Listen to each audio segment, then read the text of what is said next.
अभी बच्चा जो हम कर रहे हैं वो नॉन करंट लायबिलिटी की जो लायबिलिटी जो आप बोलोगे सर 12 मंथ से ज्यादा है, 12 मंथ से ज्यादा है, वो लायबिलिटी को हम बोलेंगे नॉन करंट लायबिलिटी।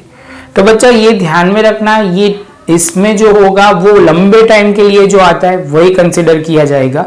इसमें सबसे पहला दिया हुआ है long term borrowing. Long term borrowing मतलब जो कंपनी लंबे टाइम के लिए लोगों से बोरो करती है in the form of debenture, in the form of loan, in the form of bond.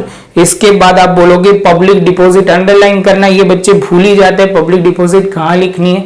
Public deposit comparatively बहुत सिंपल है, लोगों के साथ से हम डिपॉजिट लेते हैं पब्लिक से, उसको बोलते हैं पब्लिक डिपॉजिट, और ये लंबे टाइम के लिए ही कंपनी लेती है और उसको बोलते हैं लॉन्ग टर्म बोरोइंग। के अंदर आएगा डिबेंचर, लॉन्ग टर्म लोन और लॉन्ग टर्म लोन। दो वर्ड ध्यान में रखना, लॉन्ग टर्म लोन या टर्म लोन, और बॉन्ड एंड पब्लिक डिपॉजिट, ये सब कुछ आएगा किसके अंदर? तो आप बोलोगे sir non current liability. Non current liability का पहला जो ए पॉइंट बोला जाएगा वो लॉन्ग टर्म आप बोरोइंग बोलोगे। उसके बाद आप बोलोगे सर उसके अलावा भी कोई लायबिलिटी होती है, जैसे समझ लो other long term liability. Other long term liability बोलोगे कि सर डिबेंचर के वक्त हम वापस करेंगे तो उसके रिडेम्पशन प्रीमियम जो पेमेंट करना है वो सेम वे प्रेफरेंस शेयर में भी होता है। Premium on redemption of debenture, premium के वक्त आपको पता हो तो मैंने जो आखिरी के सम करवाए थे उसके अंदर मैं क्रेडिट साइड लिखवाता था premium on redemption of debenture, वो लायबिलिटी होगी, ऐसा डायलॉग बोल रहा हूं, वो लायबिलिटी यहां दिखी जाएगी।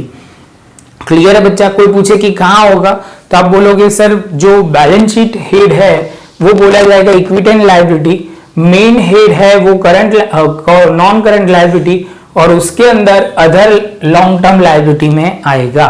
बच्चा ये ऐसे क्यों वापस एक ही पॉइंट आपको बोल रहा हूं क्योंकि आपको याद रहे ये पॉइंट कैसे सोचना है। उसके बाद आप बोलोगे सर ये तो क्लियर, उसके बाद है other long term liability. Other long term liability मतलब बच्चा आप बोलोगे यहां पे ध्यान में रखना है कि प्रीमियम, दो बात हुई अदर वाली, पहले तो long term liability, other long term liability भी होगी। उसके बाद लॉन्ग टर्म प्रोविजन। प्रोविजन बच्चा मतलब वो है कि हमें वो उसके लिए स्पेसिफिक पर्पस के लिए क्रिएट करना है, तो जिसमें long term provision specific purpose के लिए लॉन्ग टर्म करना है उसके रिलेटेड जो प्रोविजन होते हैं वो, तो आप बोलोगे सर प्रोविडेंट फंड जो वर्कर को दिए जाते हैं उसकी सैलरी में से काटे जाते हैं और उसके बाद एक जगह पर रखे जाते हैं, जब वो रिटायर होते हैं तब जाके उनको पेमेंट मिलता है, तो उसको बोलते हैं प्रोविडेंट फंड। ग्रेजुएटी भी एक टाइप का, वो क्या होता है जब रिटायर होता है तब भी देते हैं, तो ये कंपनी के फॉर्म से देखो तो ये लायबिलिटी है क्योंकि उनको वापस देना है एम्प्लॉय को, इसलिए। उसके बाद आप बोलोगे सर पेंशन फंड, ये भी एक पेंशन, पीएफ और ग्रेजुएटी, ये तीन जो कंसीडर करेंगे वो सारे किसके लिए? तो जनरली अपने जो एम्प्लॉय है उनके लिए होता है। उसके बाद वर्कर प्रॉफिट शेयरिंग फंड, वो आप बोलोगे सर ये हमने रिकंस्ट्रक्शन ऑफ पार्टनरशिप में बहुत ही डिटेल में देखा है, वो भी आपको पता है। और वर्कर सेविंग्स फंड अकाउंट ये भी होगा, ये वर्कर लेवल पे होता है, वो बाकी बोलोगे सर यहाँ पे जो होते हैं हायर लेवल पे पीएफ और वो सब कुछ करता है।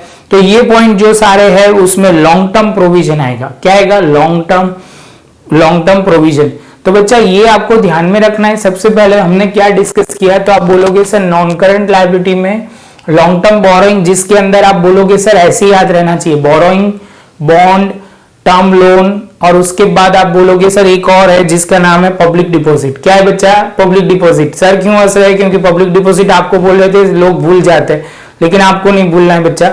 Same way other non current liability, other long term liability, other long term liability जिसमें दो आप बोलोगे premium on redemption of debenture, premium on the redemption of preference share, ये दो ही याद रखना है, याद ही रखना है बच्चा, क्योंकि इससे आपका कंसेप्ट क्लियर हो गया तो सीधी अमाउंट लिखनी है और आंसर आ जाएगी। 11 आउट ऑफ 11 आउट लाने में इसमें कोई रोक नहीं सकता, इसमें कैसा भी बच्चा ना हो, क्योंकि इसमें कैसा बच्चा कहने का मतलब बहुत सिंपल है बच्चा, कि जो बच्चा थोड़ा सीरियसली देख लेगा तो उसको तो क्लियर हो ही जाएगा। बाकी सब में बहुत टेक्निकल प्रॉब्लम होते हैं, ये लिखना वो लिखना, इसमें कुछ ज्यादा है नहीं।